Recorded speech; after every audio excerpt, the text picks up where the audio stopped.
All right.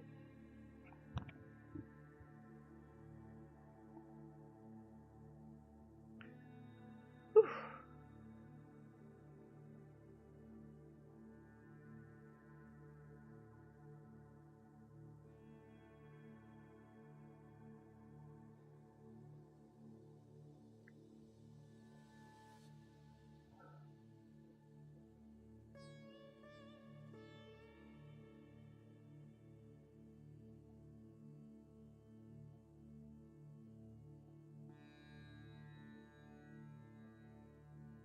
Okay, so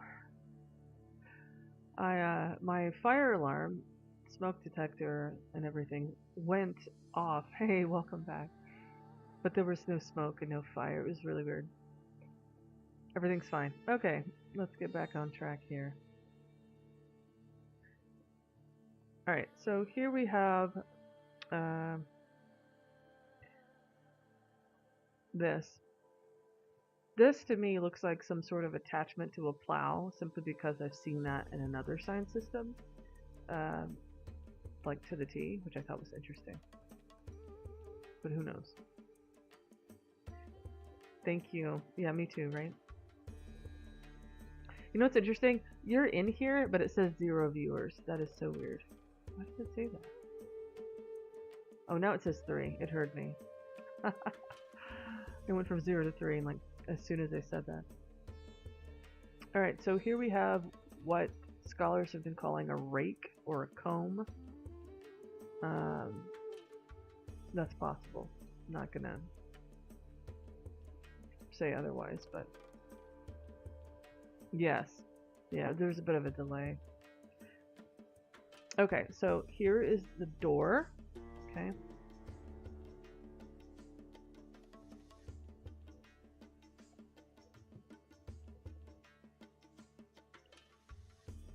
Here again we have this. And then this. I'm sure all of you are like, oh my gosh, it's the same thing. Okay, great.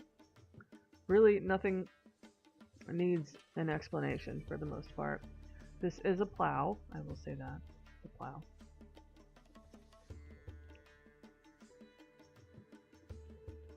Here's where it starts to get interesting. You have this sign here, which is also this sign here. But this sign is within this sign. Okay, and that's where you get, is that a gate or a ladder?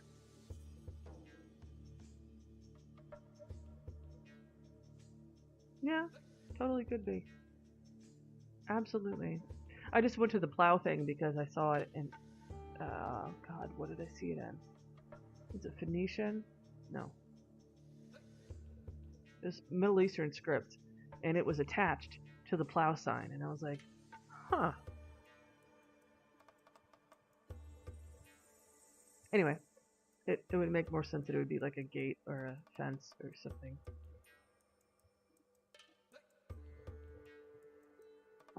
But I can't tell at this point. All right.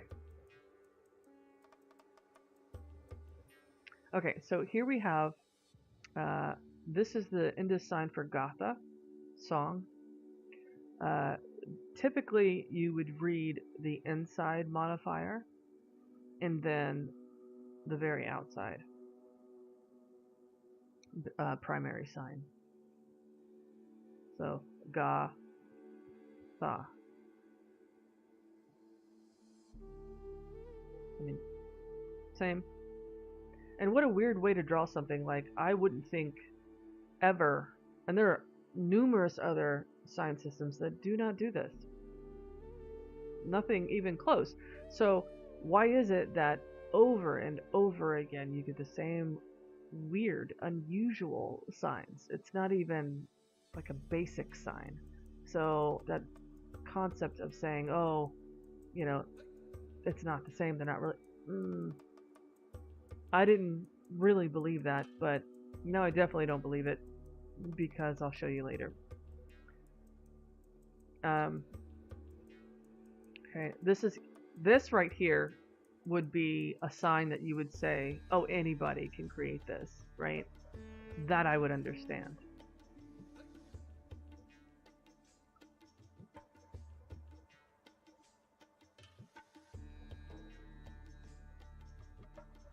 All right, lots of boring stuff. Here is where I started, right here. This symbol, Pa. It means protector. Pa. It's its own syllable, but it also means protector or guardian. Here we have the anthropomorphic three-horned hat symbol, Pasupati.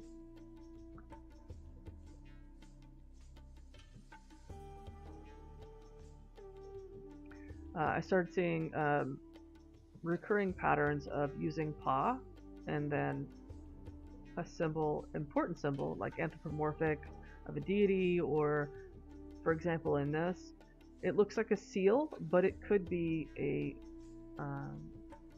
swan or a goose floating on a pond, and that's important with Lakshmi. Sarasvati. But I don't want to jump to that conclusion without textual evidence, so.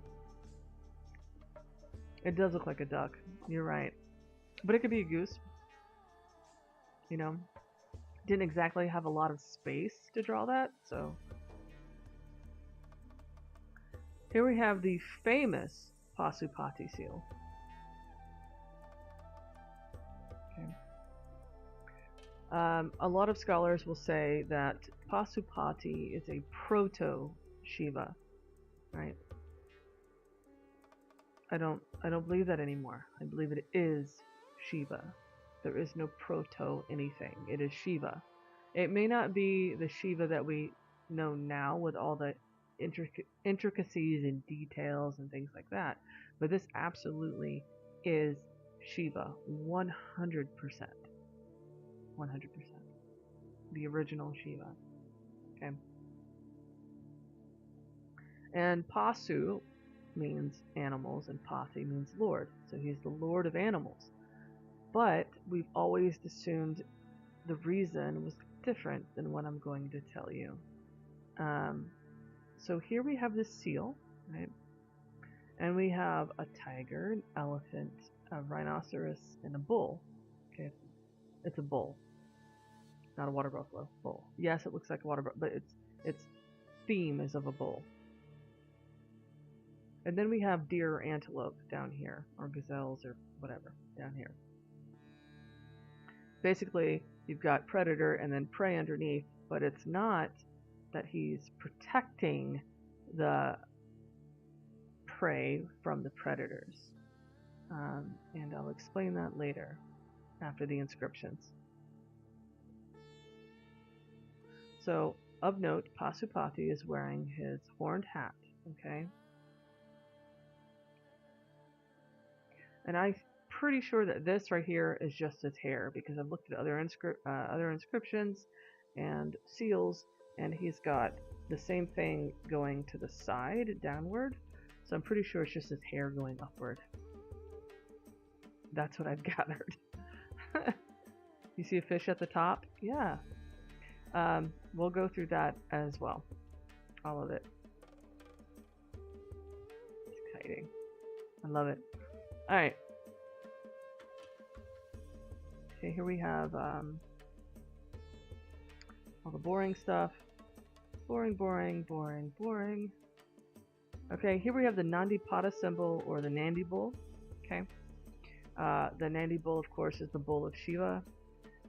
Literally represents the stha quality of standing firm.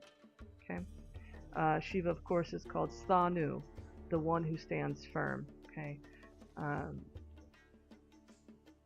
And we'll go into why he was originally called that to begin with. It's cool. I like it. So here we have the glyph for the Nandi bull in the script. You see his ears, his face, and then of course the hat of Pasupati. Here we have a coin with the same thing. The Nandi bull with the hat, and a boar face with the hat. Okay, and of course the boar is associated with Vishnu.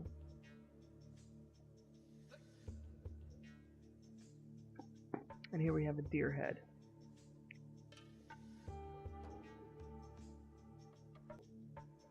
A lot of these signs are like the fish signs, right? There's different variations. I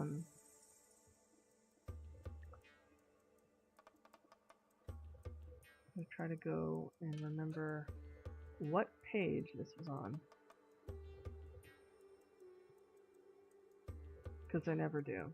Matter of fact, when I was doing the decipherment, I did not know, so embarrassed, I did not know that this was here, and all of my little images of my signs could have been not blurry. And they could have had associated numbers with them, but I did not know that until a few days ago. So, because my autistic butt went and just directly went to the inscriptions, I didn't read the introduction.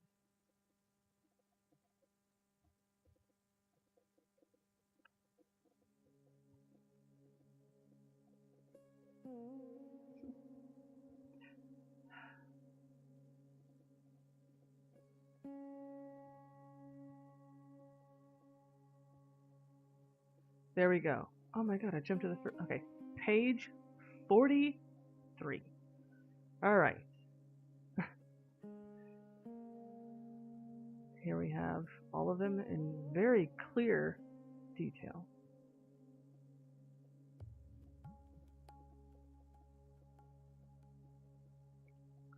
So we're going to go with the fish sign so I can show you. It will be listed as a fish sign even though it's not one. Oh. Ooh.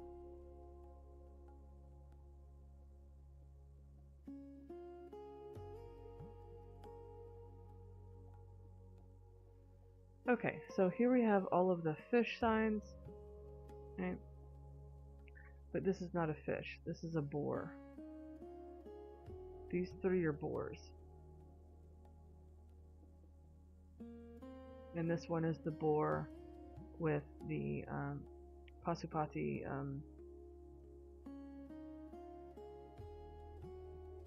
hat. This is actually supposed to be a straight line, not a pointy thing.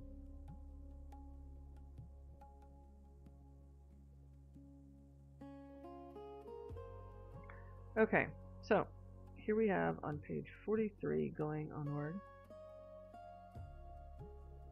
all of the signs.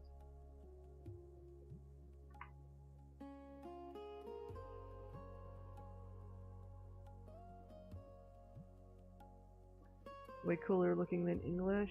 Yeah, it's Sanskrit or Indo-Aryan, really. It's got all elements of all of the languages that are from it, that are derivative.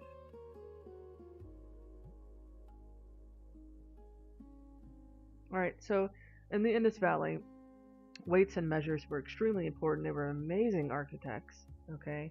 If you go online and look at all of their... matter of fact, I'll just do this right now. Mohenjo-Daro is one of the major cities. Oops.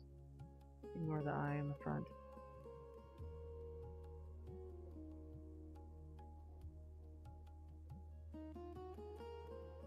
I mean, it's absolutely beautiful. They use regular sized bricks like we do today.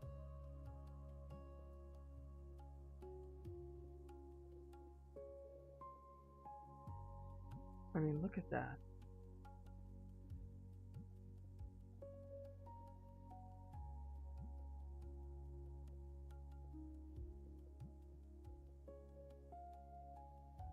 It's just absolutely exquisite how it still looks after all this time. Thousands of years.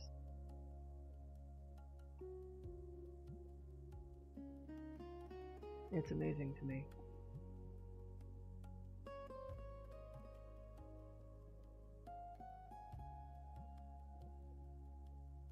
I remember reading about Mohenjo-Daro as a child, but honestly I didn't even know about the script at all.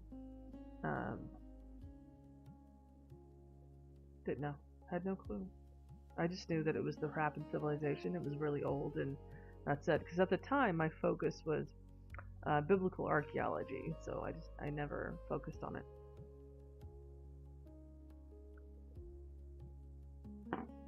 But that changed as soon as one of my YouTube followers commented. I was like, oh, okay, I'm gonna look into this.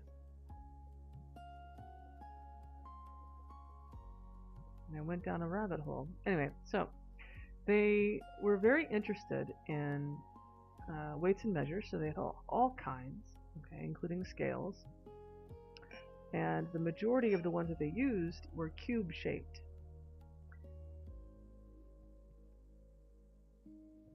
So I knew to look for something that was of importance. I mean, if you have a civilization based on weights and measures, that was their thing, that would be in their writing system, and sure enough it was.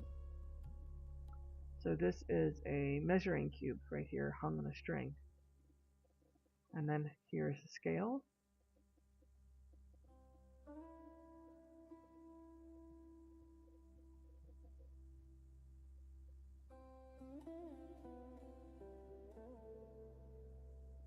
And let's see. Let's get to the good stuff, right? This is just all explanation of how I came to my conclusions.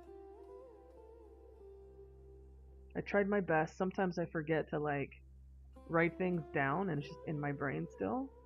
And I forget to put it on paper. So I did my best this time to, when I say this time, because it's outside of my Voynich manuscript work, I was like, okay, don't forget to write this down. So a giant pyramid scale? Yes. Yeah.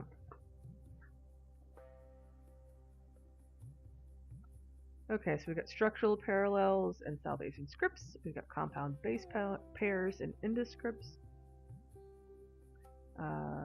The integration of the pairing and the modification layer. So we've got pairing of primary signs, base signs, the big ones, right, side by side, and then you've got the modification, like the where they take base signs but make them tiny and attach them to the primary base signs. You'll see what I mean.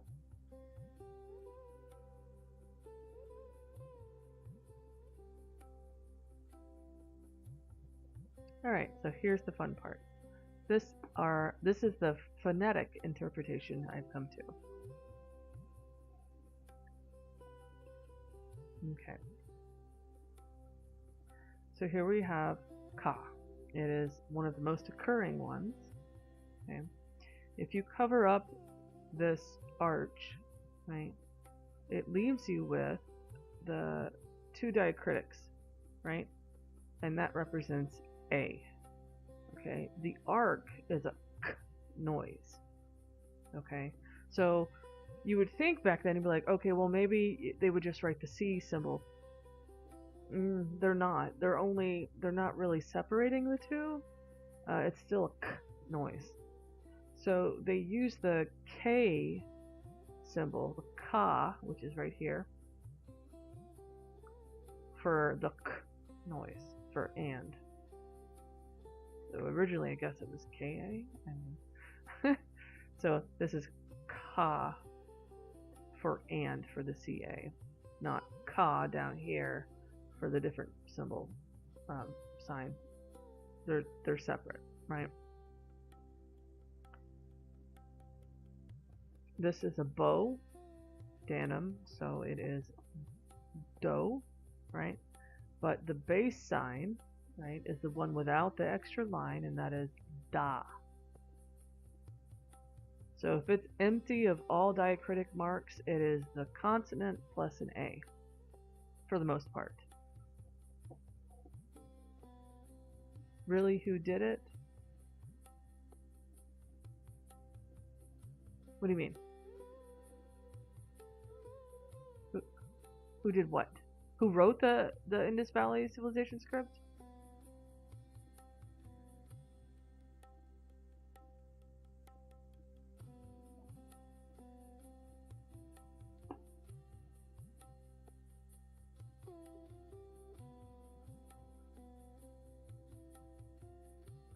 How to write your name Marshall? I have no idea because honestly, English and whatever other language does not associate with an Abugida index script. Like, you just don't.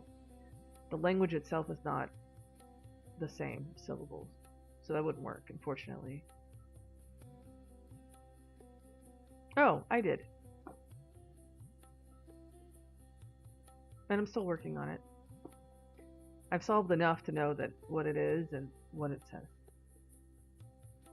There's still some that I haven't figured out. And I'm okay with saying that, but it's going to take me a little bit more time because I have to do comparison.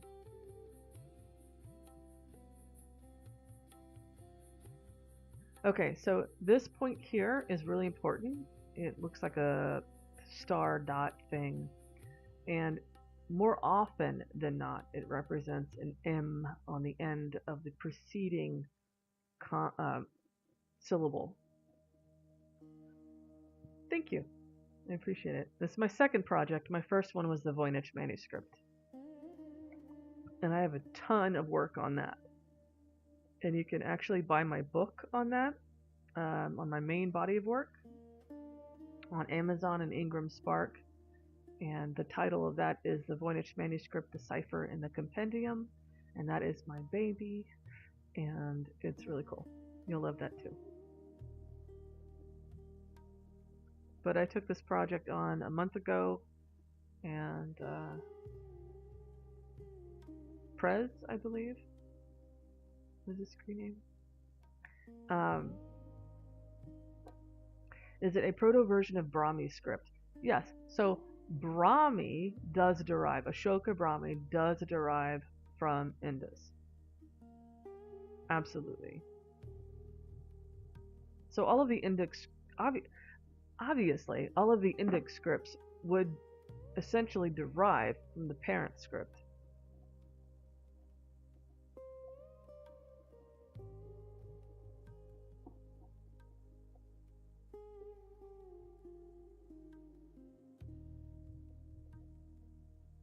So, okay. So again, here we have the Nandi bull.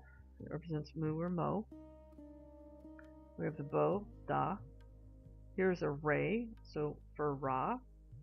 Also means Va, but for the most part it's Ra. This is, for the most part, Ya. I'm still going through Yi and Yo. This is U and E. This is Sa. Okay. This is Ba. I am thinking this right here might be U. At first I thought it was a Ga, Na, because there's a lot of association with the yoke, with the upside down conical U, and I just don't feel like that association is good enough. So U would be the rebused version of the word for yoke. I would really like to go to Mohenjo-daro, but I won't be allowed to go to Pakistan. Why not? Or should I not ask?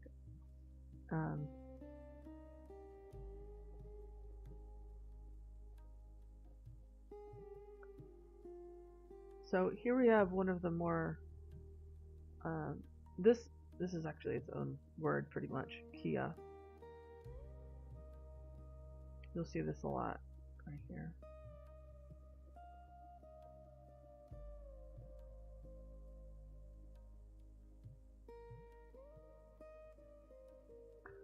Wait, so you're not allowed to go to Pakistan because of that? Is there a temporary ban on travel, or is it permanent? I didn't realize it was even a thing. You know, I've been wanting to go to Pakistan also for my Voynich manuscript research. There's a plant I'm looking for, which is also extremely important to Vedic Hinduism as well. And I'm sure you would love to hear about it. I have a whole other paper and book on it about Ha-Oma and Soma.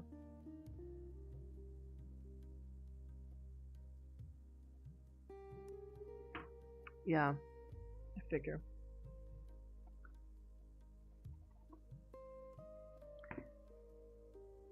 So if you're interested, you can also find my paper on reinterpreting Haoma and Soma. I went through the Rig Veda and pulled everything I could find. I actually don't know what Brahmana Haryana is. If you could enlighten me, I would love that. I'm actually having to I'm going to Hindu temple. I actually meet with somebody about my Indus script work from the Hindu temple on Friday.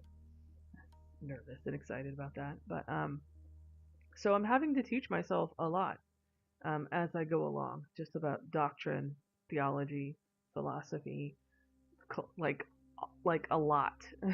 So if you can teach me something, I am all ears.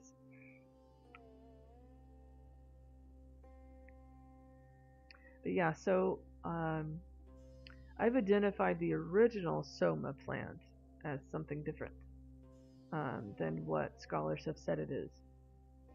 Oldest archaeological site in India, 8000 BC, Varana, Haryana. Really?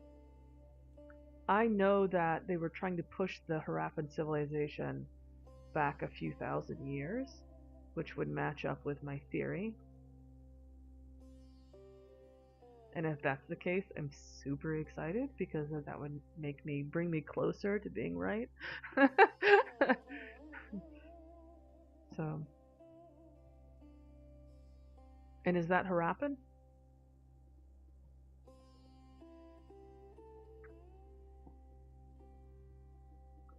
Ratnagiri Mahash, the Great something.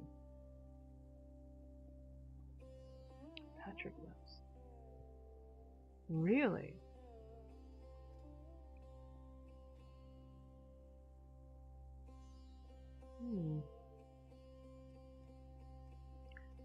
Feel free to comment on one of my videos. I don't actually think I put up.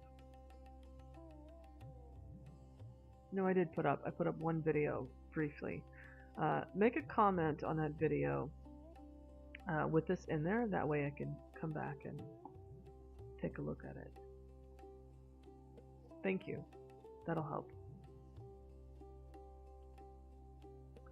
So here we have the Alright, Cardi B. Just kidding. These are the TR conjuncts. Okay, and consonants.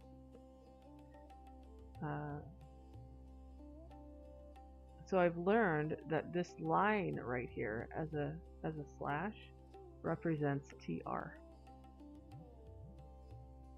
And that'll come in handy later on. So as I go along, I start to figure out full words. Okay. Right here is the most important one. This is Abu. A with a dash. Really, it should be a dash there to kind of separate it. Abu. It literally means unmanifest. Otherwise, it would be Aja for unborn, which are epithets of the Vedic gods, right? They do not need to be born, they just exist. Right? They are not manifest in form because they are something else. They are unmanifest.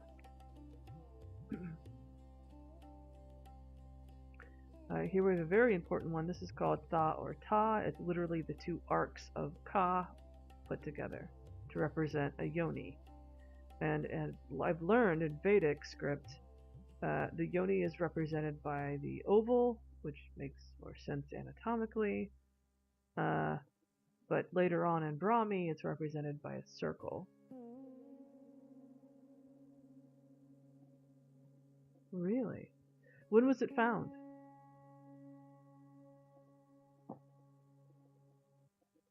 It's tax refund season, and Bob's is bringing the wow back. Get wow-worthy prices on best-selling pieces like my Play-Day sectional with pop-up sleeper for just $7.99. It must have been recently, in the last year or two. I know it takes funding and things like that to get archaeology excavations off the ground. So, and of course, seasonal issues with weather.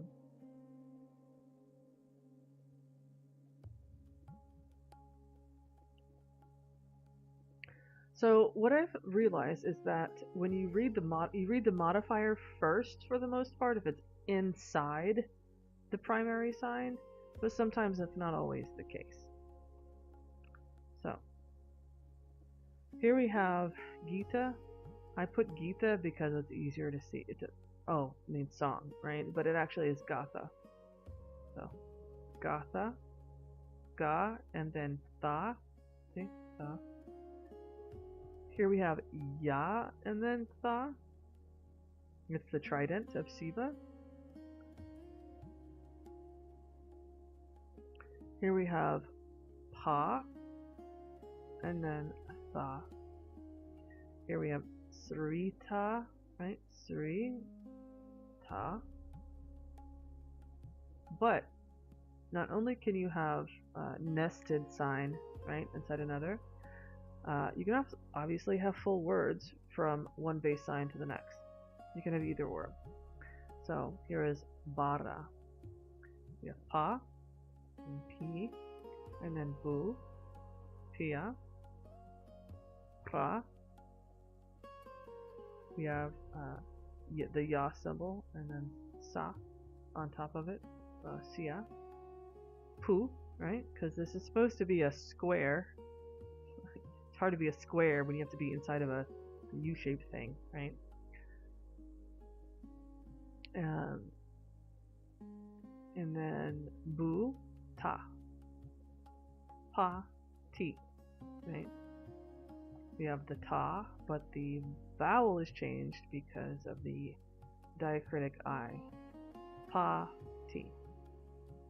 Bu, Ti. La, Na. Ga, Na. But I think this might be different. I'm not sure. I'm going to go back and look. Obviously, this is a work in progress, but for the most part, I have the major stuff done. This is Ja with an H. This is Baga, Ma, Maya, Mara, Jara, Tara. But the interesting thing about Abugida and Indic language is that R and L's are the same. Same thing with B and V. Bupa, Zvapa. This is Opa, Alpa, or Upa. Ka, Pa. Tapa, Maka, Tara, or Thara. I could do either one. Asana. Asana is the only one that I have not found to be rebused. So rebus means you take the word for an object, you draw that object, so it represents that word, right? And then you reduce the word to the first 2 or 3 letters at the beginning. So usually it's a consonant, right? The consonant and then the vowel of A. I would love to go. I would love to go. I've always wanted to be an archaeologist and anthropologist, and I decided to go and do criminal justice as my degree because I wanted to go anti-human trafficking for a little bit, but I've always wanted to be an anthropologist since I was 7. So I just now decided to go back, change my major, and take another year on so I can graduate with an anthropology degree and go to archaeology field school. So, would love to work on the Harappan civilization. Oh, that would be amazing.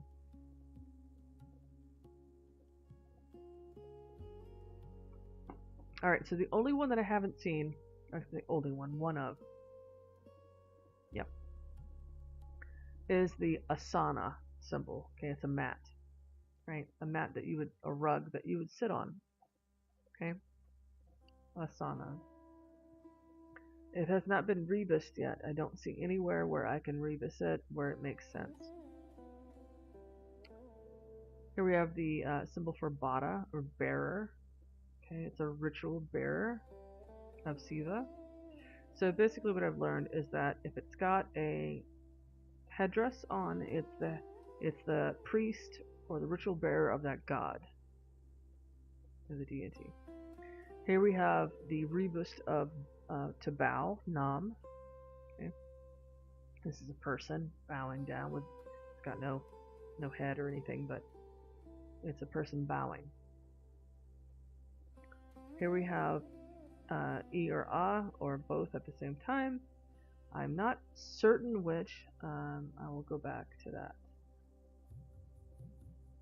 There's a vocalic R for the cross. I'm still unsure of that, but that's okay. This is Da, Yao, Su, Su, so Su, and then Su. And this is important, right? Remember I said that this is a TR, but it's also a T. The slash is a T noise. Okay? So basically you take this symbol and attach it to this one, and it becomes Su. It's just how you pronounce it. It's slightly different. What I've realized, and this is so cool, okay, is a lot of Sanskrit words like Subu were originally pronounced Tu-bu. So instead of it being Subu, it's Bu, right? I checked that because I went back and like, what's going on here? But it is, yeah, it's not the same as it is now. And you also see that with Ja, with Siva Ja. It is not Siva J-A, but Siva J-H-A.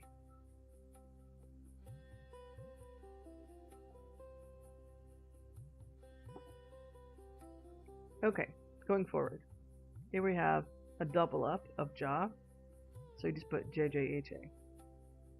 Same thing here, syllable is Y-Y-Y-A, or conjunct. Here we have A-U. Okay. This is, I don't feel comfortable with this, but what I've seen from another, from Brahmi, okay, possibly Va, but Sva makes more sense, but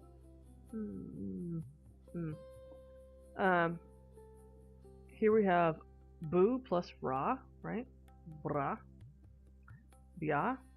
Okay, you're basically just taking the diacritic or the modifier and adding it to the base form. Okay. Keep going, doing the same thing all the way through.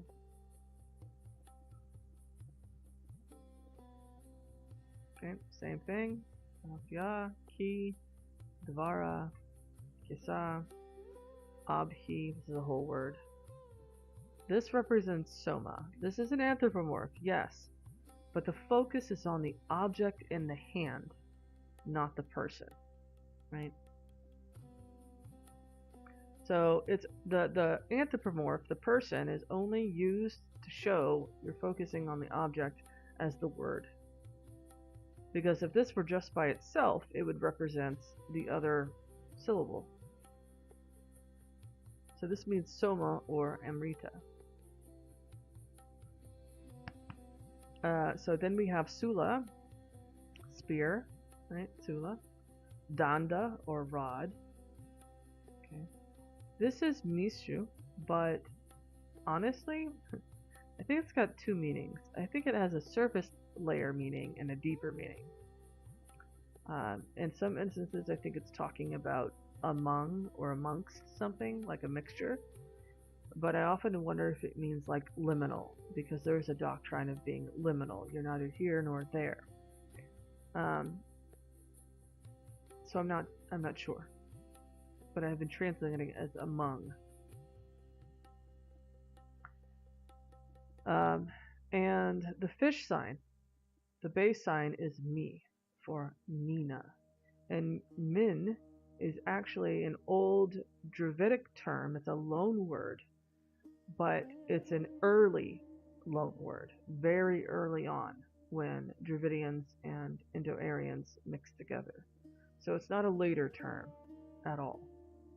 So the fish signs represents MI when they are rebus down to their initial consonant and vowel. So here you have me, and then you have two. and then mi, and then tr, right? TR, right there, meter or mitra. Here we have miti, and then of course bass side mi.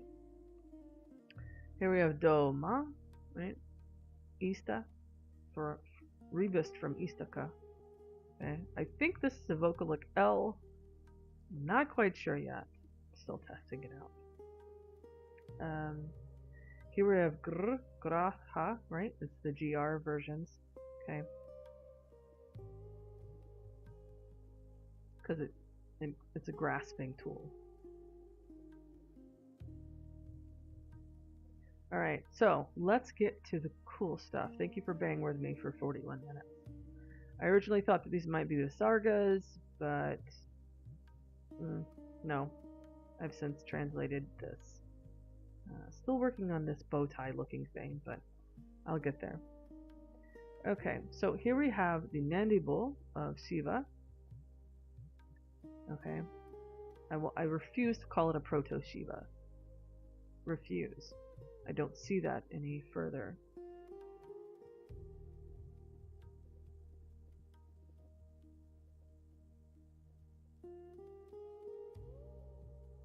Oh my gosh.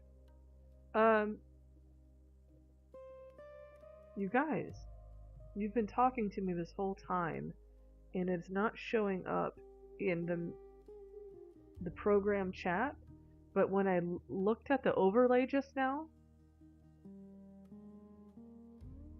it's showing that you've been writing me things. Oh my gosh, what? Why is it happening?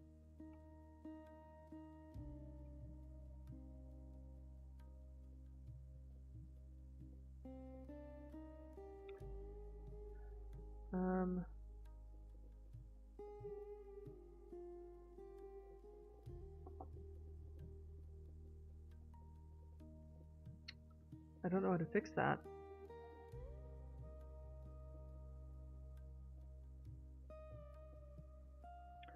Feel free to say something. I'm not like to. Oh my gosh. Why is it? Refresh chat. Let me see. Please work.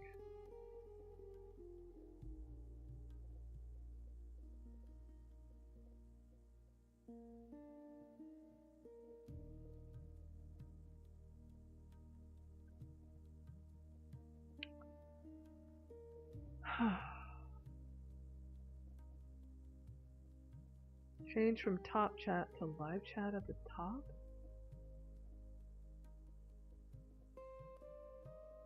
I have no idea how to do that.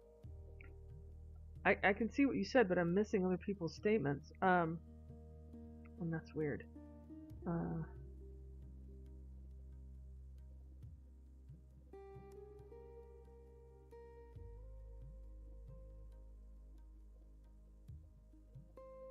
Oh, I'm blind as hell. Which is funny because I think I'd be able to pay attention more considering.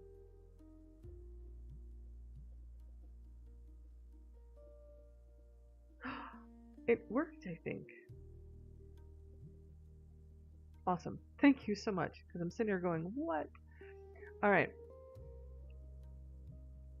Thank you so much. Problem solved. Alright, so here we have one of the plates listed in Mahadevan's corpus. We have Abhu, right? The unmanifest. And then we've got the Nandibul. But what's interesting about this one is that we actually have one of the symbols on his shoulder.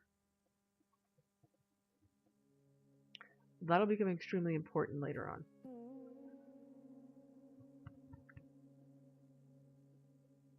And I stared at this symbol for a long time. I was like, it looks like a star. It's not a star. So, Siva is called the standing one. Okay, so is the bull, the Nandi bull. Looks like a wheel. It's not.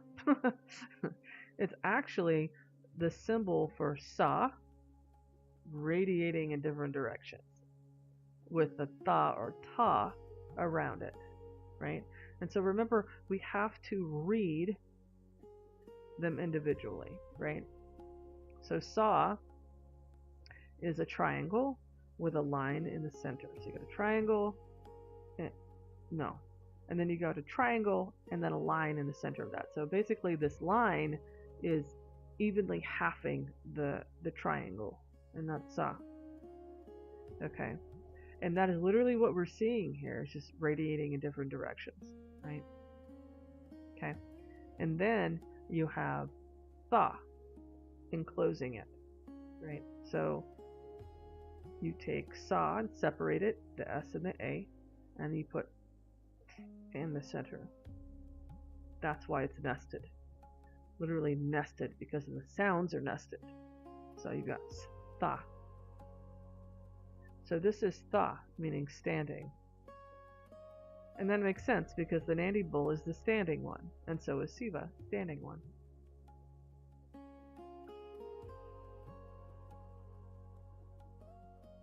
I'm going to discuss all of that in this section.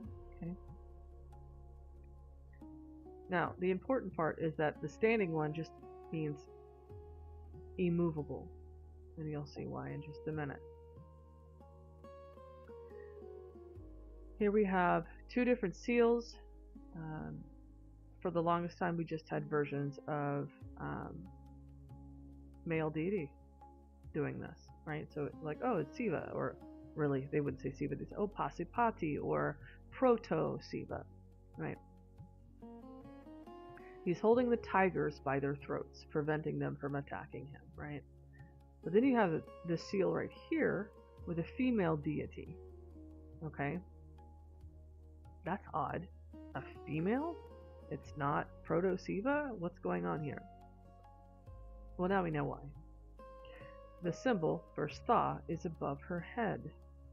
She is also a standing one. But why? Why is she a standing one? And that's because she is immovable. She's embodying the concept of not yielding when being attacked. That's literally all it means at first, right? So the initial surface value meaning is that she is not yielding when being attacked by force. Okay? So she is embodying Tha. And so is Siva, or anyone who who is unyielding to attack. Right. Here we have another seal, okay, with Tha, and this is a rhinoceros. Okay, so the rhino is also Tha. He is standing firm. You cannot push a rhino over, nothing. He is just there, he is immovable, he is a great force to be reckoned with, right? That's a rhino. Ratnagiri Mahasha. 13,000? So older than Gobekli Tepe and all the Tepes? You're going to have to tell me all about this, because this is interesting.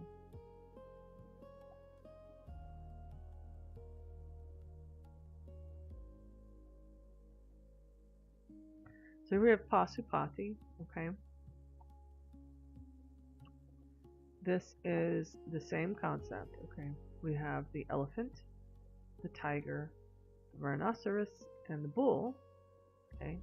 These are all elements of Tha, standing firm. These are all embodiments of standing firm. They are animals that do not acquiesce to any force. They are force, right? So that's what these animals represent. And then we have Pasupati or Siva. Okay, he's sitting on his throne, right? But more importantly, he is sitting on the throne and the hero position, the hero seat. Yoga later calls it Virasana, and that's literally what it is in the inscriptions. It's called Virasana in the inscriptions. So we may not have yoga as what we know now, very institutionalized, right? But during that time, it existed. The descriptions for how they would sit and stand were the same. And that is where yoga gets names from, is from this.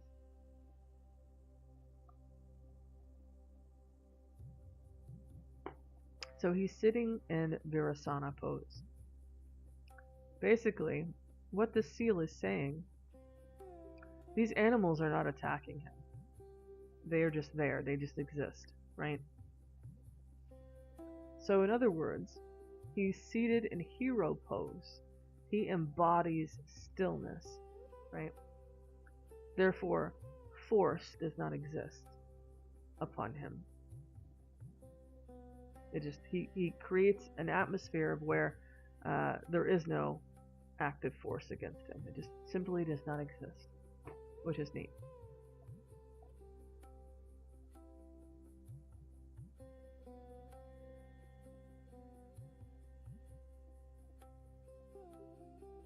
So all of this describes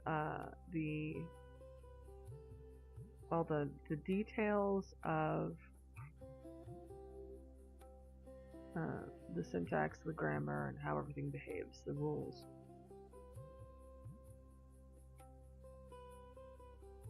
Single marks, single line, little tiny one, or a big one, they both represent I. Double mark is A. I'm still working on why they're separated in each corner.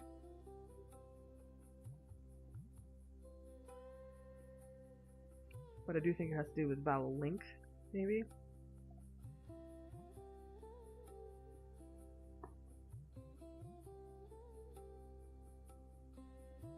Maybe these are numerals and non-numerals, though they look alike.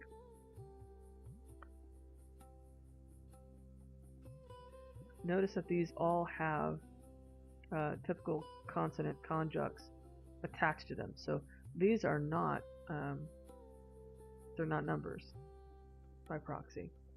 These, however, are numbers.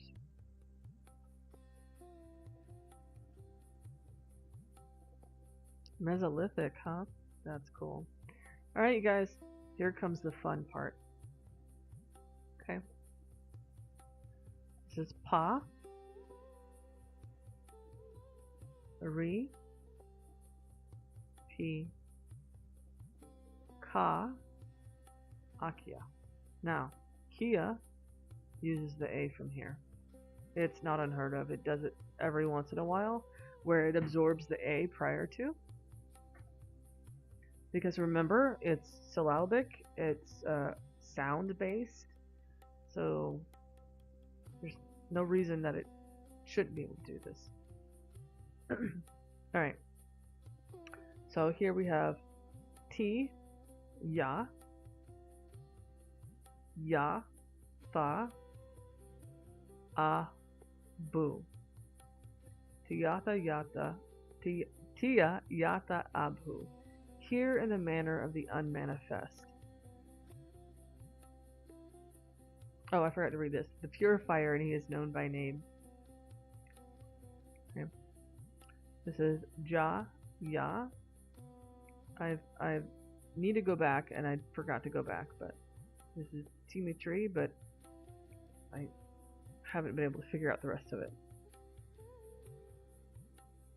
I had to go back and look at this again because I thought I saw something I didn't see. Once I realized that the signs that I showed you earlier were clearer, I was able to go, okay, that's not what it says. It's a meter. M-I-T-R. Alright, so this is Ma, Pa, Sri. The splendor of Mappa. Pa, Ya, Ma, Sri, A, Ab, Bu, Ah, Bu. The great milk, the joy of the unborn. But it can also be Bayama, the mother's milk. Pra, Ma, Di. Pramadi. Okay, or Ma'adi. The two A's are kind of absorbed into each other. Hava, or Hava, Ba. So basically what I've realized that they are doing, and this is from context, not from individual nitpicking, it's literally from context. This sign right here represents Hava, H-V-A, but they're using it as Hava, and they do the same thing with Maha in Diva, Deva, Maha. Sounds the same, right? They don't have to do all of that, so they just use that for those words.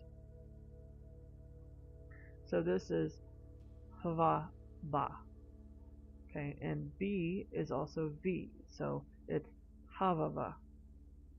Okay, the beginning, the primordial mother, the invocation of water. Here we have Pakaya, Pakaya, Yatha, P.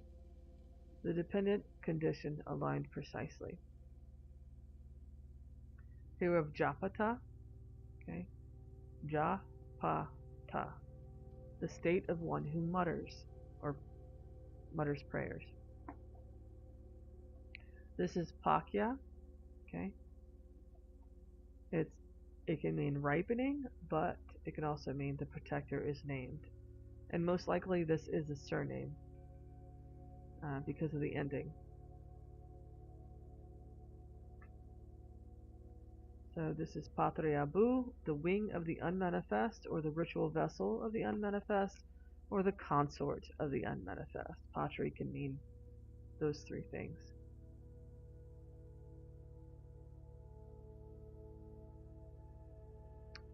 Here we have the man symbol, Nara. Okay, this does not need to be rebused at all. So this is Nara, Pa, T. Now the cool thing about this sign is it can be read inward, outward, outward, inward. Narapati, Iti, Abu. The Lord of Men, lo, the unmanifest. Lo or thus, either way.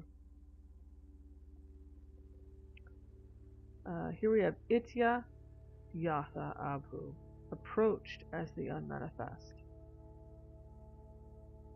Iti, Ka, Mi, Ja, Gata, Vira, having the speed of my swift song of the hero. I don't know what this sign right here is yet, working on that, but we have Pa, Meter, or Mitra, Gata, protector. It either means friend or the god Mitra's song. And here we have Pa, Ga, Ma, Pagama, but it could be Apagama, death or unattachment. Here is a clear, very clear inscription. We have Ja Gata Gatha, the song of the universe. Bara Gatha Aja E Abu. The ritual bearer's song of the unborn and the unmanifest. Baragata Aja, or Ajara, sorry. The ritual bearer's song of the imperishable. Baragata Aja E Apagama. The ritual bearer's song of the unborn and the unattachment or departure. Bunama through Sri Sva. Bu na ma through Sri Sva. The manifest name or salutation is the transmission of the auspicious self.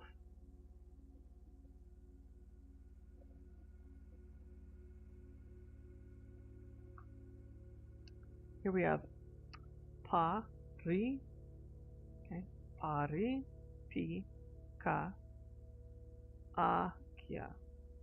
The whole, the fragment, is named.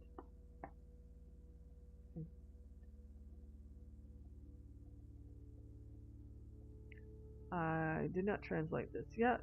I'll get to that later. But this is Bukia, which is a surname, an attested surname. Okay.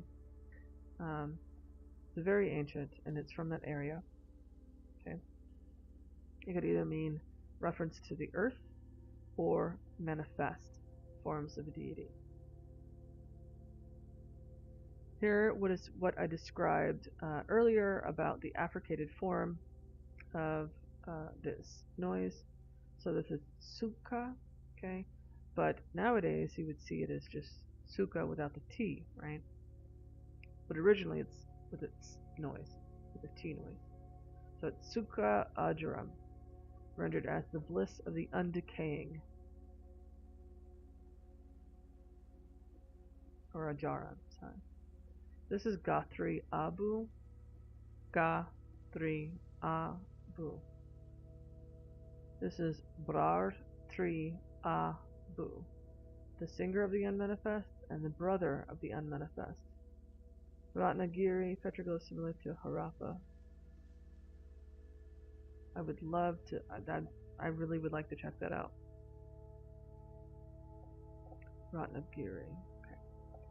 Okay. Here we have Pa, remember Sula. Pa, Sula, 3, Bu. So the original name of the trident of Shiva is Sula 3, not 3 Sula. Yep, cool, right? So basically, you have the modifier after the object in this language. It's not Sula 3, or it's not 3 Sula. Sula 3 originally. Spear 3.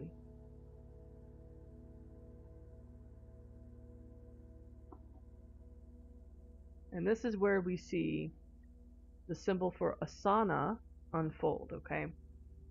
But I'm going to take a break really quick. It won't be long, 2 minutes. And you guys feel free to chat in the chat box. Think about some of these symbols here and how they resonate with you. And I'm going to pause just for a moment.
Alright guys, I am back.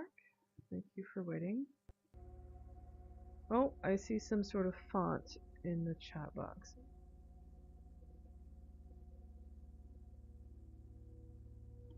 What am I looking at?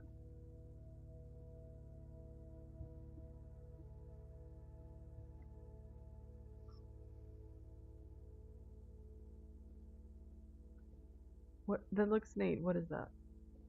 It almost looks like what we're looking at. Almost.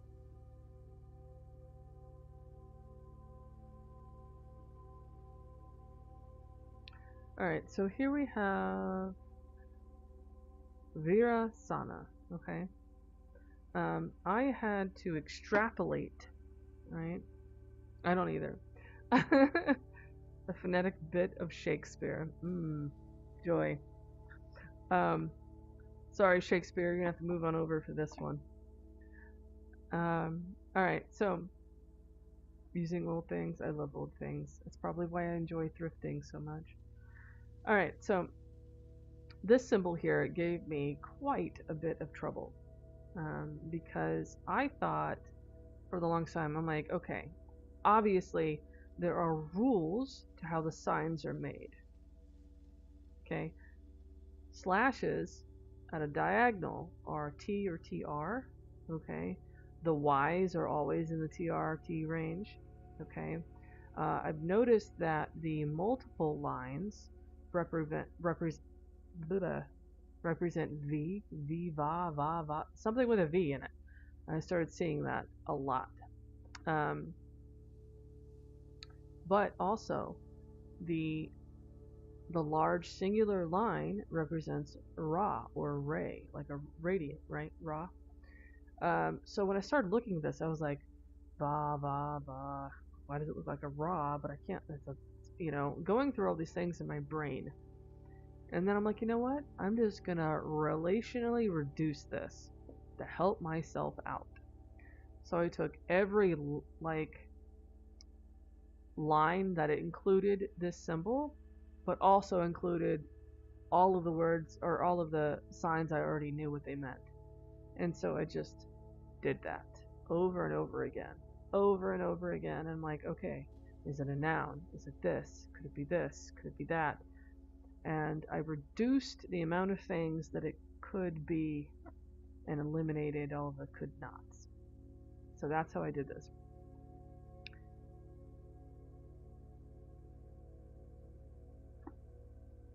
And this sign right here paired a lot with it. And I was like, why does that look like a rug? I started thinking about it. A rug, a mat. Well, what would you do that in ancient times? I know that in Islam, you sit on it and you pray. And I thought,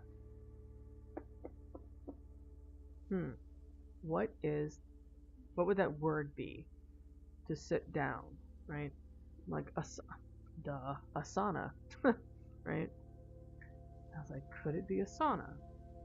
And so I had to I test everything out before I settle on what it is. A lot. I tested out a lot because I want to be certain. I'm not going to be like, oh, could be this. I'm going to make it this. That's not what I'm doing at all.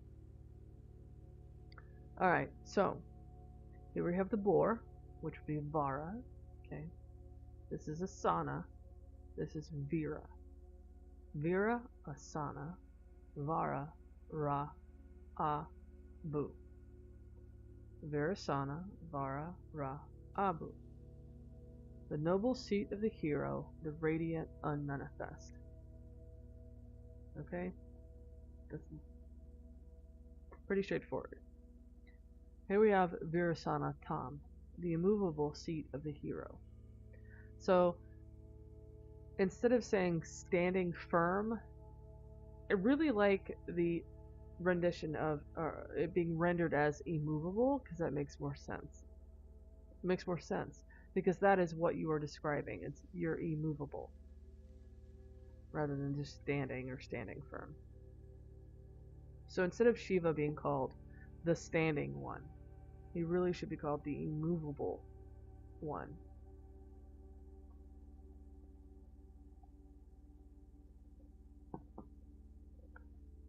Excuse me. If you can hear me, put a thumbs up. I want to make sure that you can hear me okay.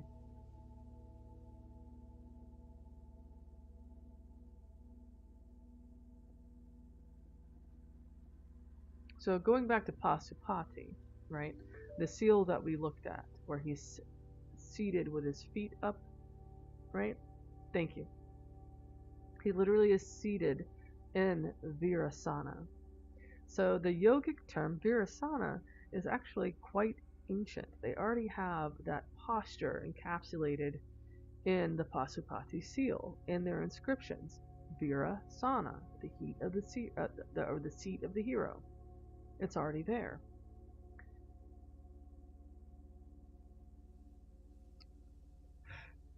Okay, this is a really beautiful inscription. Okay, we've got Payama Piyata Su Yata Riya A. Okay, the ritual drink overflows with guided divine speech or inspiration. Okay, and I write a lot about this, so I'm going to read this out loud because this is important. Okay, later associations have Riya correlated with music or creativity due to the term's identification with Sarasvati, who is both goddess and river. Of note, this is most likely due to the water association. Both river and creativity or inspiration flows. Sarasvati is also associated with speech. It is possible that the ritual libation causes the consumer to possess inspired divine speech. It's a definite aspect of soma. The fact that it is described as guided also further indicates that this passage is referring to holy speech divinely inspired by Sarasvati through soma.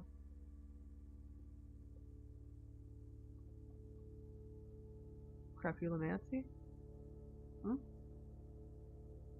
What is crapulomancy? I mean, I know what necromancy is. Some sort of magic, right? Here we have sta ma. Sta ma. Strength or power. Divine drinking. Yeah.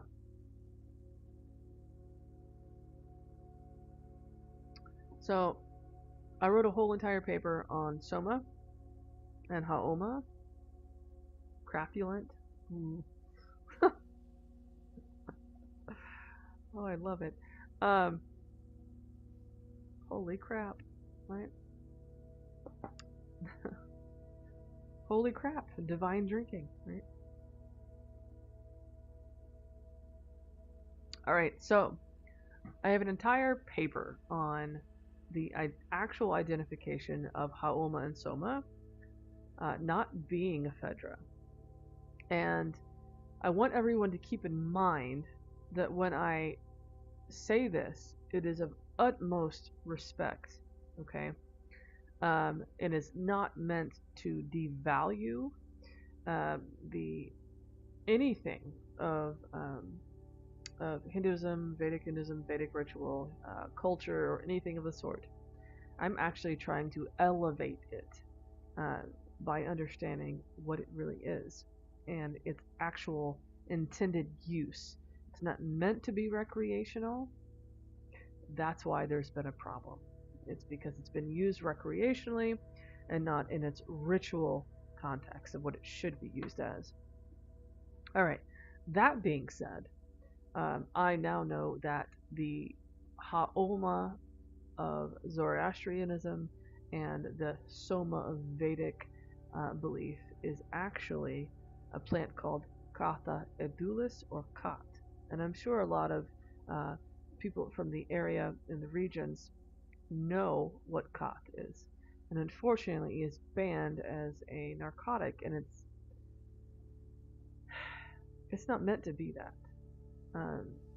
However, the identification, the descriptions, everything from how the plant looks to what it looks like when it's expressed to the symptoms that you have when you ingest it, all of those things are encapsulated in the plant called Katha edulis. And there is a geologist who traveled to the region of Afghanistan who heard of Katha Dulis actually being grown in the area, and that was unheard of. And so I'm very, very interested to see if it's still there in some pocket of, yes, pocket of Afghanistan. Because think about it, the Taliban is still there. So it's very difficult to go over there and to see. You know. And even ancient Egypt would talk about Khat as divine inspired and a way to communicate with the gods. So all of the descriptions in the Rig Veda are very much Gatha Dulis. I know for a fact it is. I know it. I know it. Just from the textual descriptions. It is. It can't be a Phaedra. That just doesn't make sense. Anyway. Also, I wrote a whole entire paper on Sarasvati River being the Swat River. It cannot be the other one that's dried up. It doesn't make sense. If you look at the original Vedic descriptions, um, with, with pure respect, utmost respect, because I love the Mahabharata, but it is not the original description of the Sarasvati. The original is in the Vedas. So I went there instead to see all the descriptions and the textual evidence for the Sarasvati. And the Sarasvati is actually the Swat River in the surrounding area. And that coincides with Soma. And all of my other theories on the Garden of Eden.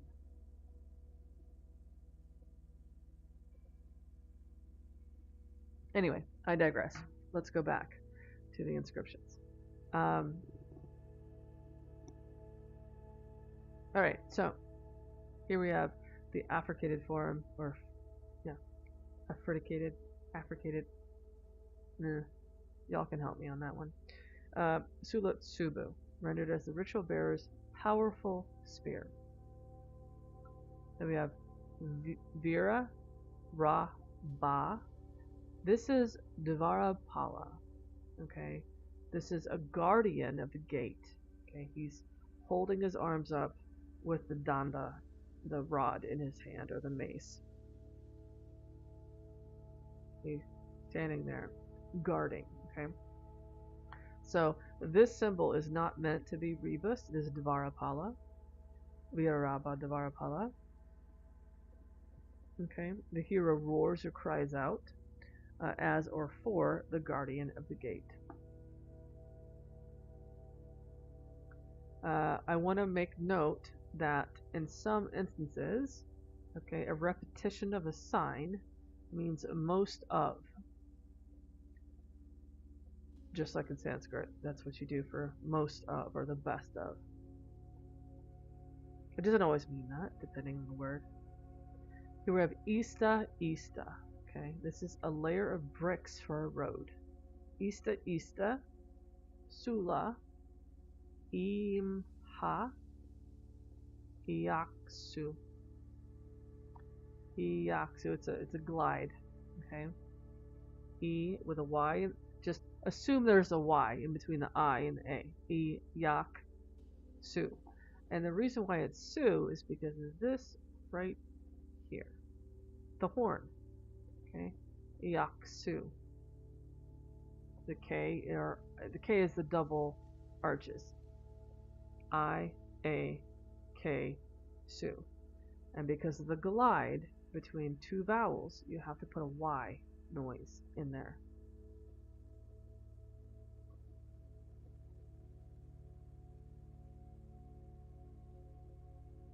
All right.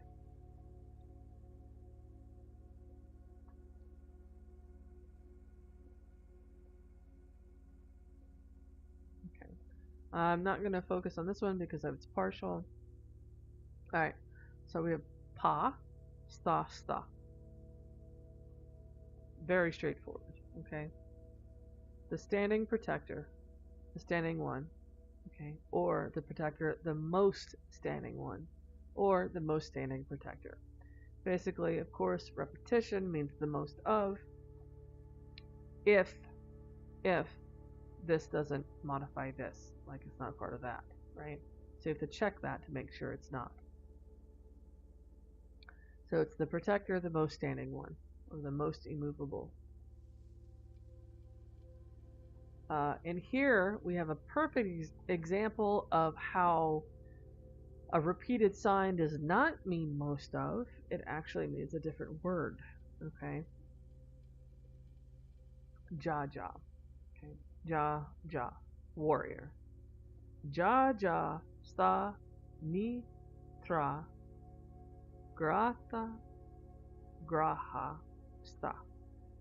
The warrior stands or is established, right? Or the warrior, or it really, honestly, I could go back and say, ja, ja, sta, the immovable warrior. Because I've noticed that the modifier is after the object. So it really would be the immovable warrior. Okay. Mitra binds, takes hold, and establishes. Mitra, the god, is known to take oaths and make sure that oaths are binding. So this right here would make sense doctrinally. And that's another way how I determine, okay, is this making sense? Does it make sense doctrinally? What's going on here? Okay, then we have Sta Nam Bu. Sta Nam Bu. The place or home of the earth, or the place, the home of the manifest.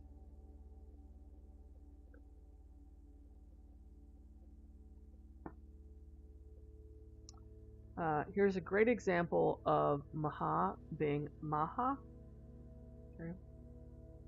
And this phrase right here happens a lot because it's an epithet for deity. Okay, Maha Sta or Sta Maha. You'll see that a lot. So here it is, Mahasta Sivaja. Mahasta Sivaja.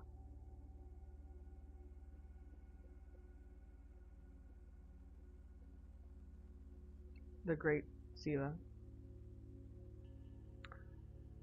Here we have Mahasa Sivaja. Okay. Pi Hua Ba. Right? Ha Ba Ba. Of the invocation of water.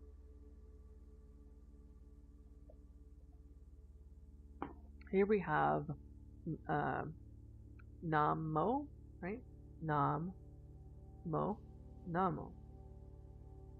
Ma Ha Sta A Sta. Homage to the Great One who stands firm in faith. Jajatravira, right? Jajatravira, the protecting warrior's hero, or it could also be go to the place of the hero.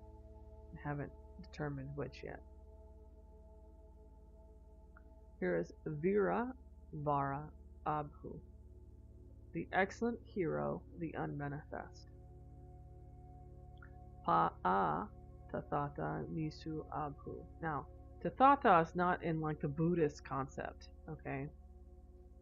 That's not what Tathata does exist as its own word. It's not the Buddhist concept, okay? So I don't want you to get confused here. So behold, the protector's nature is in union with the unmanifest. And then Vira Maha Sta Pra, the great hero, the most exalted, immovable one.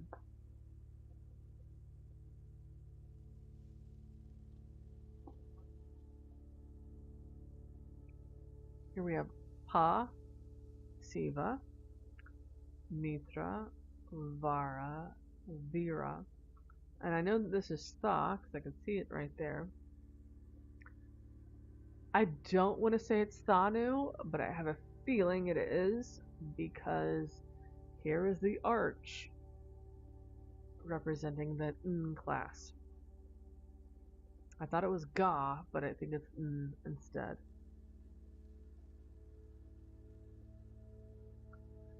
Alright, so here we have Narapa, Nara, Pa, Narapa. Nara means man, right? Narapa, Vara, Nishu, Sta. The protector of men, the best among them in standing firm. Okay. Again, like I said earlier, I think Nisu might not just be like among them or mixed in them, but the concept of liminal, right? So there's the concept of liminal in Hinduism where it's like you're not one or the other, you're the in between, and that's very holy. So I'm wondering if there's like a correlation there.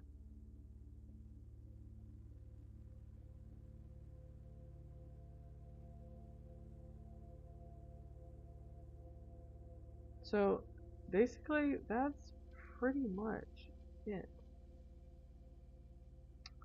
Oh, let's go with the Vera inscriptions.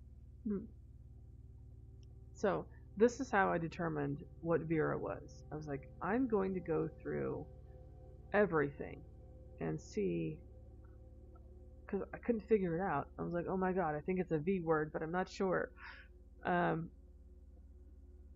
sure now.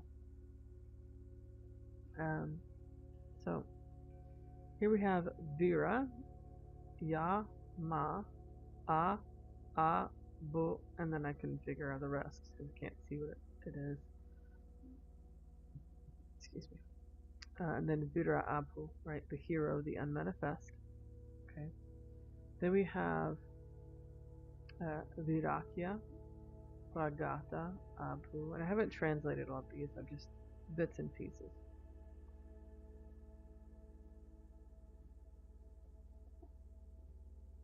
So you can begin to see the pattern. Virabu, Aram, Orum, Orem, Meter, or sorry, Mira. It doesn't have a slash. So it'd be Mira, Vira, Mi, Ah. Ah is like a vocalizative, where it's like lo or behold or ah or oh, you know, that kind of thing.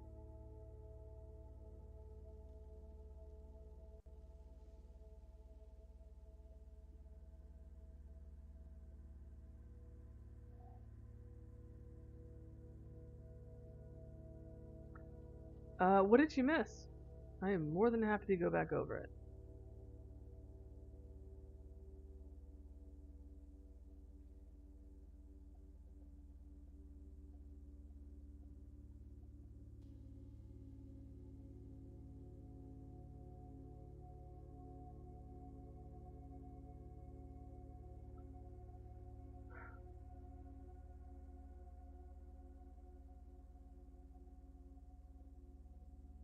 Do you want me to go over the individual signs again? I really kind of just like had it on the screen and I didn't go through it one by one.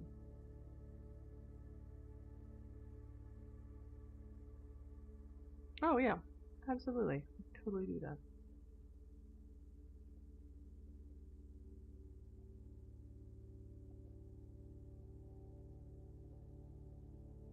Looking T starting. You want the T words. Okay, got it.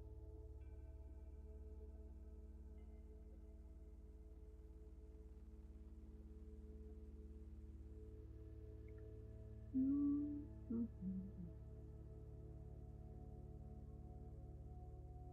You're welcome.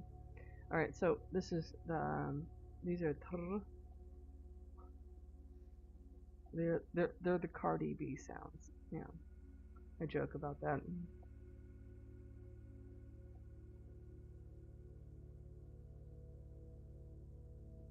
But this is D de tite here.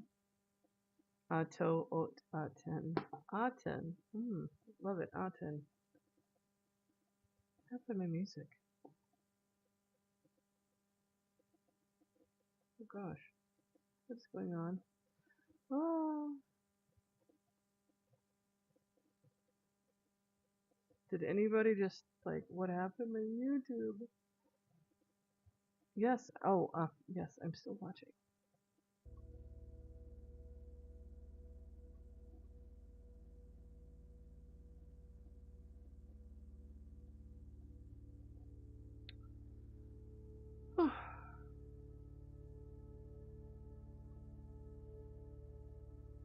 Always the TS are weird. You're right, they are. I agree with you.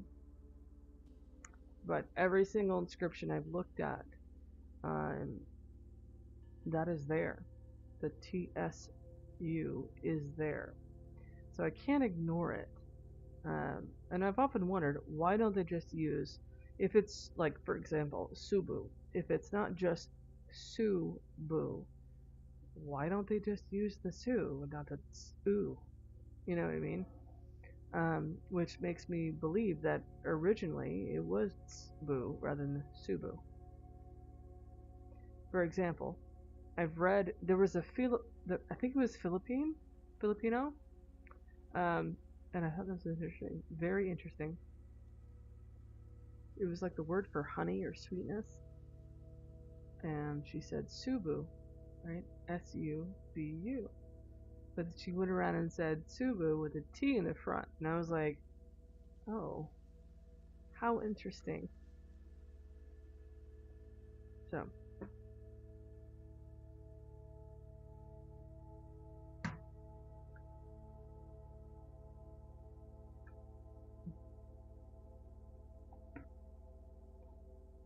it would not be a complete jump to go. I mean, you're making the same, you know, so going would not be out of the question.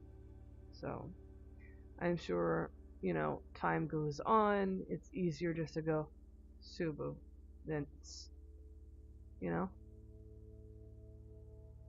I see it, but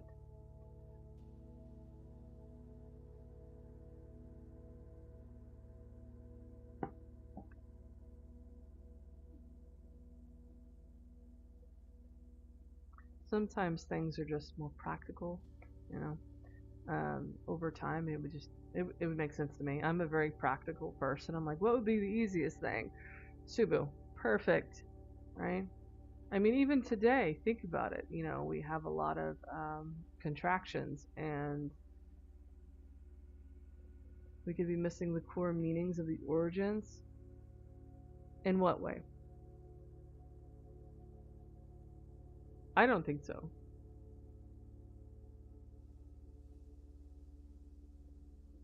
I mean, it's a slight change in sound, but multisyllabic and consonant and complexity. Mm, we do. You're right.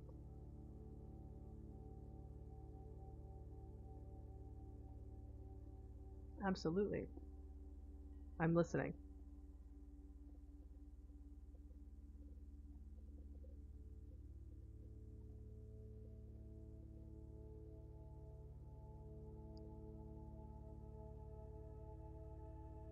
Well, you're right. Think about it. We communicated in grunts and probably a lot of lip noises and air noises, and you know, eventually it becomes more complex. So you think that you could reduce further? You mean like how it was a long, long time ago? Like hominin version? Yeah, you could. Absolutely. But when you simplify further and further, that simplifies the amount of things you can talk about.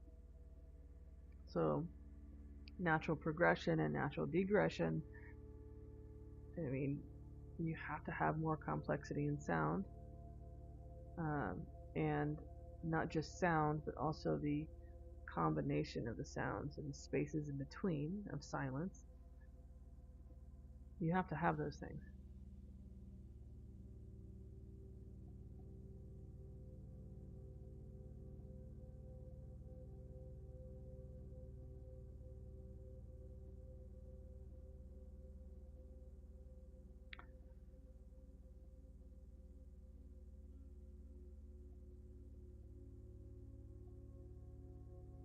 It does. No, I'm in agreement.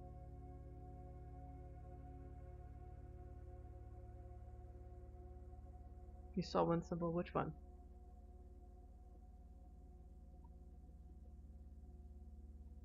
The straight upside down Y.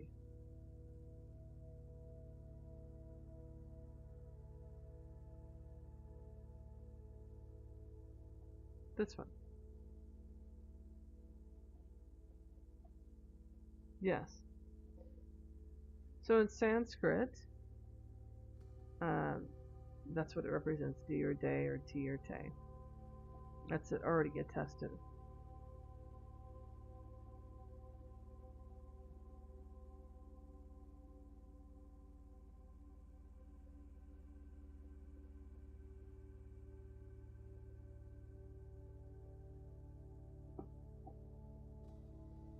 Do I know why? No. I have no clue. Nope. There someone here I'm like, I have no idea why that's the case. British agreement in Scotland. The one on the left with the O next to it? This? The bow? It's a bow and arrow. You see that symbol on Pictish engravings in Scotland.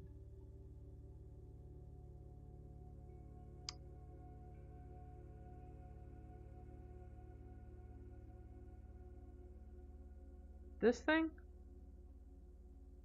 Right there?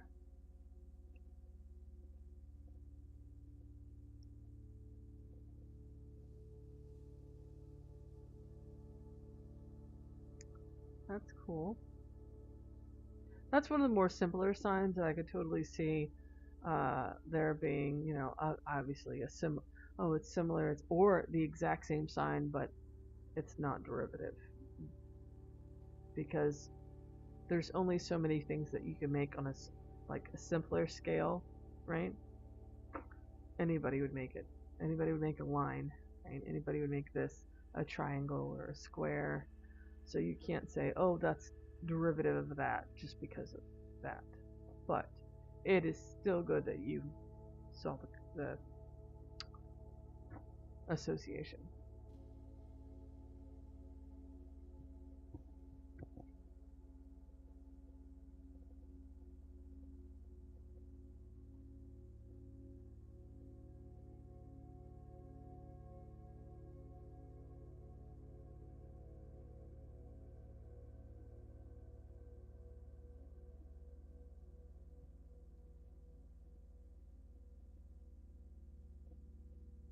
You're right.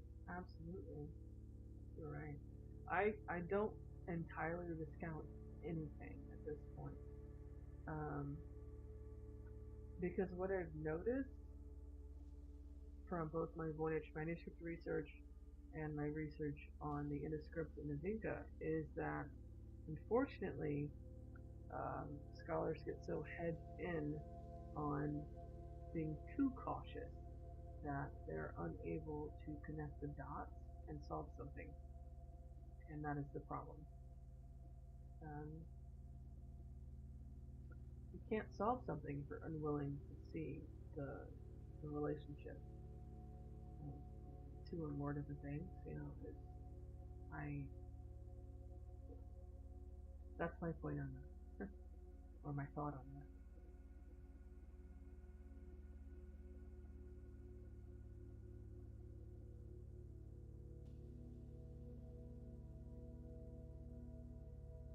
Okay.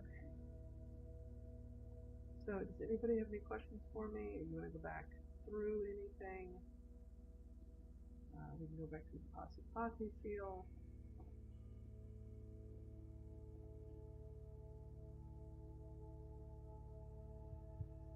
Is that better? If you want, we can go through the Pasupati seal, descriptions on the details of how I came up with everything.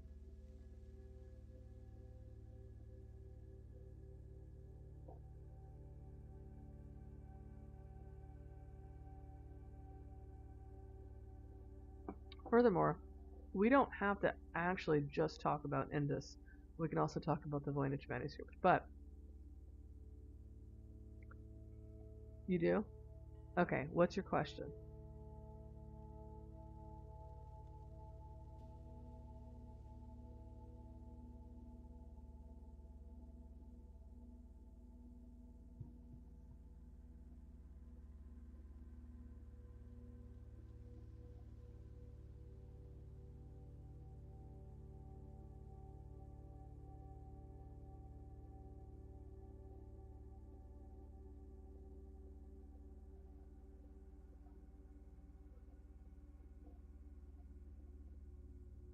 Oh,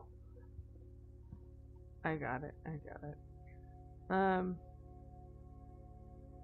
well, I mean that's the base of it. I'm a little bit closer. You're just looking for sounds. Got it.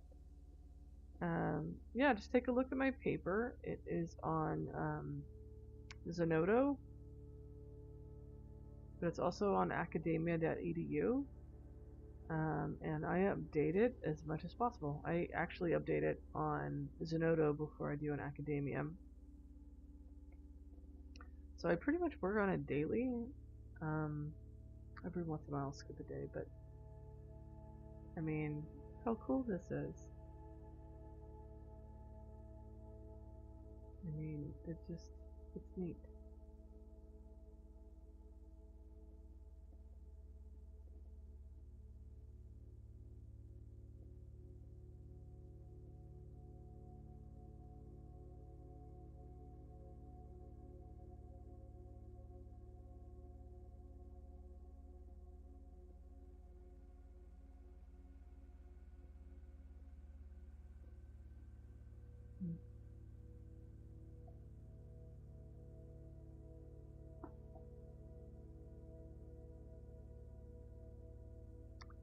So this is Siva. This is a ritual guard. What should I search for on Zenodo? Oh, um, this right here.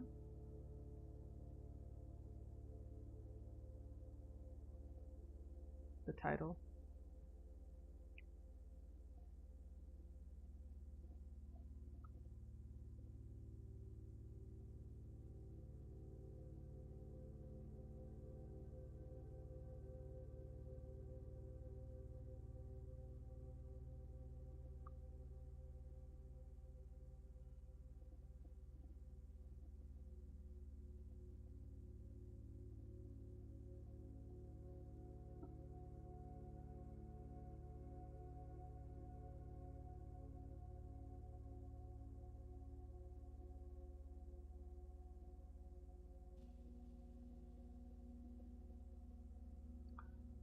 Let me know when you've gotten it so I can shift over to the next page.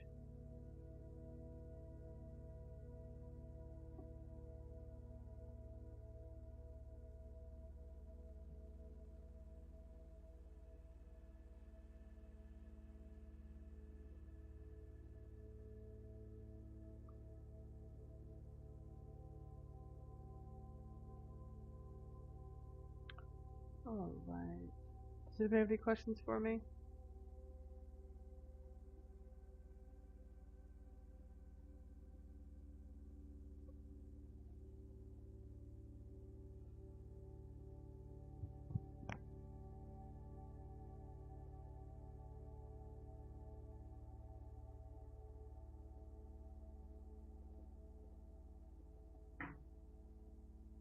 Alright, I'm going to call it a night, and I will update my paper accordingly.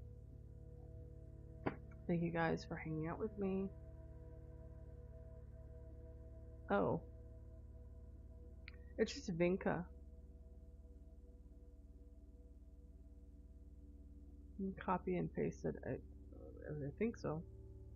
Let's see. Yeah, you should be able to. You don't have to type that in. It's just will pop up. I can't because this is sign in and I don't want to have all of that up there.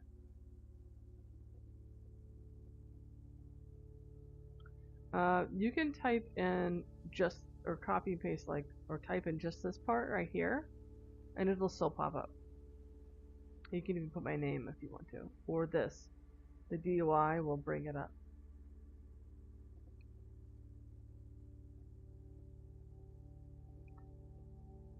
Right here, because it's attached to the paper.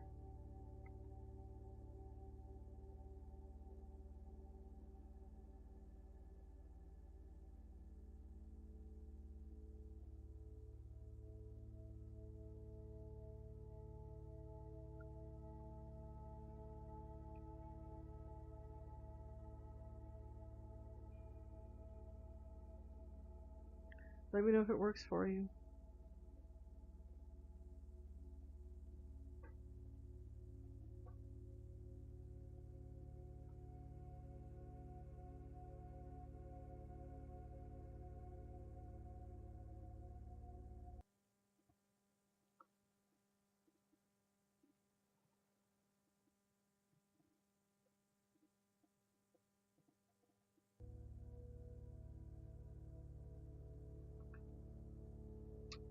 Hmm. Oh, interesting.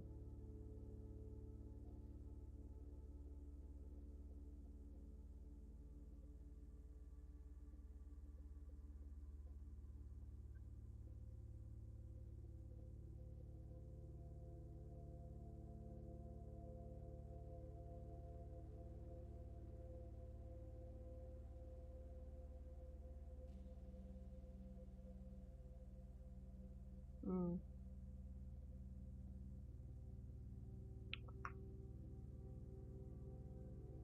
Uh,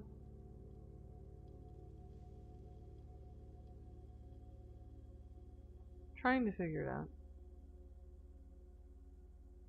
All right.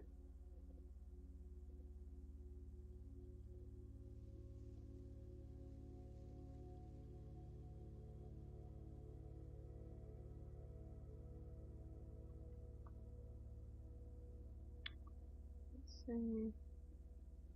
Oh, you found it perfect because I was just about to copy and paste it. Uh,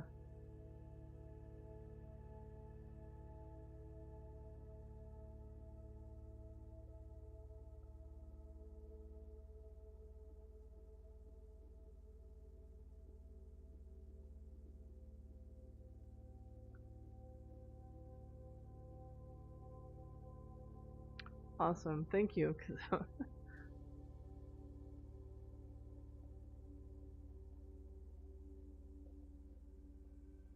it won't let me paste it in chat. How interesting. Okay. Gosh, wow. That's ridiculous. Alright. Alright. Give me a second.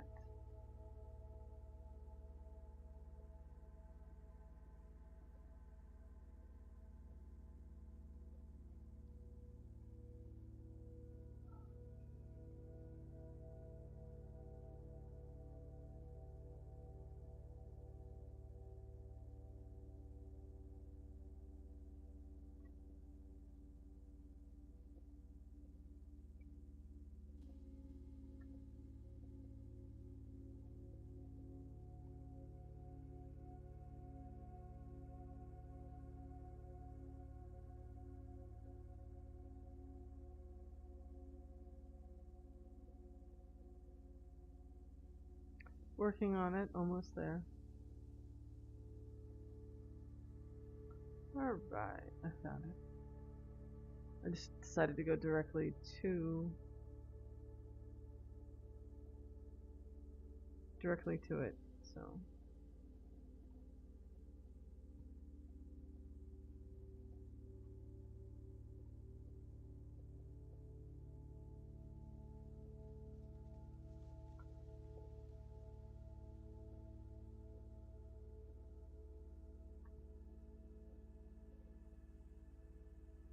I hope that helps. Let me know if you can see it.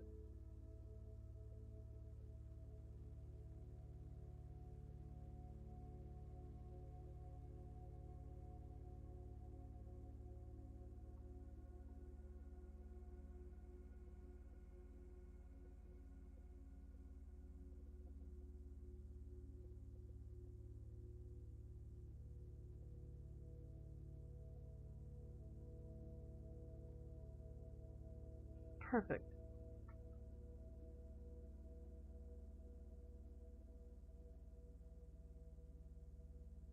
Alright, well, you guys, I am going to go to bed. Cool. Thank you guys so much for your time. I'm going to call it a night, and of course, I'm going to update it probably daily, or at least close to it. And you can see my progress as I go along, and hopefully I can jump on here sometime soon and let you know all the cool stuff I found if you haven't read it already. So, all right. Thank you for your time.